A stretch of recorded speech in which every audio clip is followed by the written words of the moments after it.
व सर्वसमावेशक वृत्तीमुळे शेतकरी कामगार पक्षात ही एक उमदा तरुण म्हणून बाळाराम पाटील यांची ओळख निर्माण झाली।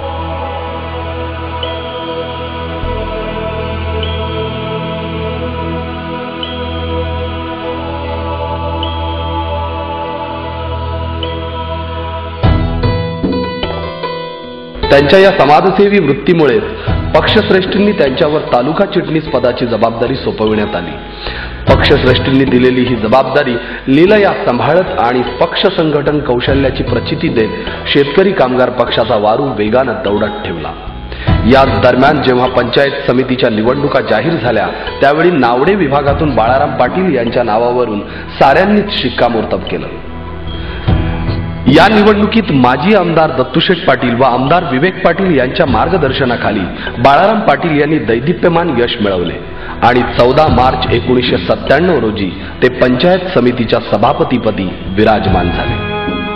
सभापतीपदी विराजमान झाल्यानंतर केवळ 1 वर्षाच्या सभापती पदाच्या आपल्या कार्यकाळात बाळाराम पाटील यांनी ग्रामीण भागाचा विकास साधताना रस्ते, वीज, पाणी याचबरोबर शैक्षणिक आणि सामाजिक बांधिलकी जपताना माता भगिनींच्या उत्कर्षासाठी ठोस पावले उचलली।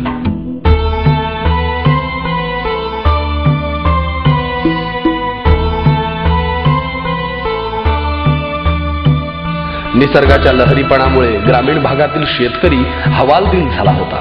शेतकऱ्यांच्या विवंचना लक्षात घेऊन बाळाराम पाटील यांनी तालुक्यातील कृषी विकासाला प्राधान्य देताना शासनाकडून जाहीर झालेल्या साऱ्या कृषी योजना तळागाळातील शेतकऱ्यांपर्यंत पोहोचविण्याचं पुण्यकर्म केलं। महिला सबलीकरणाच्या दृष्टीने यशस्वी पावले टाकताना प्रत्येक गावात महिला बचत गटाची स्थापना करून महिलांना स्वयंरोजगारासाठी प्रवृत्त केलं आणि महिला बचत गटांसाठी विविध लघु उद्योग उपलब्ध करून दिले। आज या बचत गटांच्या माध्यमातून कित्येक महिला आपल्या कुटुंबाचा चरितार्थ यशस्वीपणे चालवत आहेत। सभापती पदाच्या यशस्वी कारकिर्दीनंतर बाळाराम पाटीलांनी दुसरी इनिंग सुरू केली। ती जिल्हा परिषदेच्या अध्यक्ष या नात्यानं 2005 साली। काही स्वार्थी पुढाऱ्यांनी स्वतःच्या स्वार्थासाठी शेतकरी कामगार पक्षाशी फारकत घेतली आणि अशा कठीण समयी बाळाराम पाटलांकडे जिल्हा परिषदेच्या अध्यक्षपदाची सूत्रे आली। जिल्हा परिषदेचा अध्यक्ष या नात्यानं काम करताना दूरदृष्टीता आणि कुशल संघटन कौशल्याच्या जोरावर आपल्या 2.5 वर्षाच्या कार्यकाळात जिल्हा परिषदेला संत गाडगेबाबा ग्राम स्वच्छता अभियानाचा प्रथम पुरस्कार मिळवून दिला। त्याचबरोबर जिल्हा परिषदेला हगणदारी मुक्तीचा देशातला पहिल्या क्रमांकाचा पुरस्कार मिळवून दिला। कृषी विकासाला चालना मिळवून देताना 3 विरा कृषी पर्यटन केंद्राची उभारणी करून कृषी प्रदर्शनाच्या आयोजनातून शेती उत्पन्न वाढीच्या विविध योजना त्यांनी राबविल्या। क्रीडा विकासाला चालना देताना अध्यक्ष पदावरून बाळाराम पाटील यांनी ऐतिहासिक निर्णय घेतला। जिल्ह्यातील क्रीडा नैपुण्य जगासमोर यावं यासाठी जिल्हा परिषदेच्या अर्थसंकल्पात भरीव आर्थिक तरतूद करताना त्यांनी तब्बल 40 लाखाचा निधी जिल्ह्याच्या क्रीडा विकासासाठी मंजूर केला। ग्रामीण विद्यार्थ्यांना अत्याधुनिक शैक्षणिक सुविधा उपलब्ध व्हाव्यात व दुर्गम भागातील विद्यार्थ्यांना शिक्षणाची दारे खुली व्हावीत यासाठी बाळाराम पाटील यांनी जिल्हा परिषदेच्या माध्यमातून शिक्षण क्षेत्रासाठी भरीव कामगिरी तर केलीच, परंतु नावडे तळोजे शिक्षण प्रसारक मंडळ स्थापन करून पनवेलच्या दुर्गम भागात शाळा सुरू करून ग्रामीण विद्यार्थ्यांना आधुनिक युगाच्या प्रवाहात आणले। ज्या ज्या ठिकाणी विद्यार्थ्यांवर किंवा त्यांच्या पालकांवर अन्याय झाले त्या ठिकाणी धावून जाताना बाळाराम पाटील यांनी शाळा प्रशासनाला धारेवर धरत विद्यार्थी व पालकांना न्याय मिळवून दिला। New horizon school, saint Joseph high school, saint George high school इत्यादी शाळा प्रशासनाविरुद्धचे लढे याची ज्वलंत उदाहरणं आहेत।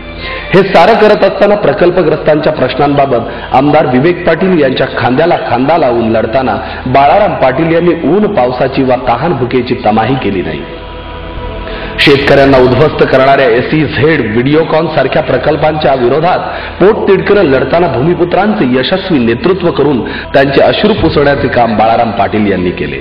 आमदार विवेक पाटील यांच्या बरोबरीनं काम करताना प्रत्येक सामाजिक कार्यात स्वतःला झोकून देणाऱ्या बाळाराम पाटील यांनी नव्यानं विकसित होत असलेल्या खारघर, कळंबोली, नवीन पनवेल, खांदा कॉलनी येथे भारताच्या कानाकोपऱ्यातून राहायला आलेल्या नागरिकांच्या समस्या चुटकीसरशी सोडवल्या। जिल्हा परिषद आणि सिडकोच्या माध्यमातून या नागरी वसाहतीतील रहिवाशांना नागरी समस्या सोडविताना शेतकरी कामगार पक्षाबाबत त्यांच्या मनामध्ये आपुलकी निर्माण केली आणि म्हणूनच तर खारघर, कळंबोली, नवीन पनवेल, खांदा कॉलनी या नागरी वसाहतीत राहणाऱ्या नागरिकांनी बाळाराम पाटील यांना भरभरून आशीर्वाद दिले आहेत। खारघर, कळंबोली, नवीन पनवेल, खांदा कॉलनी, कामोठे येथील ज्येष्ठ नागरिकांचा सत्कार समारंभात त्याची प्रचिती पाहावयास मिळाली।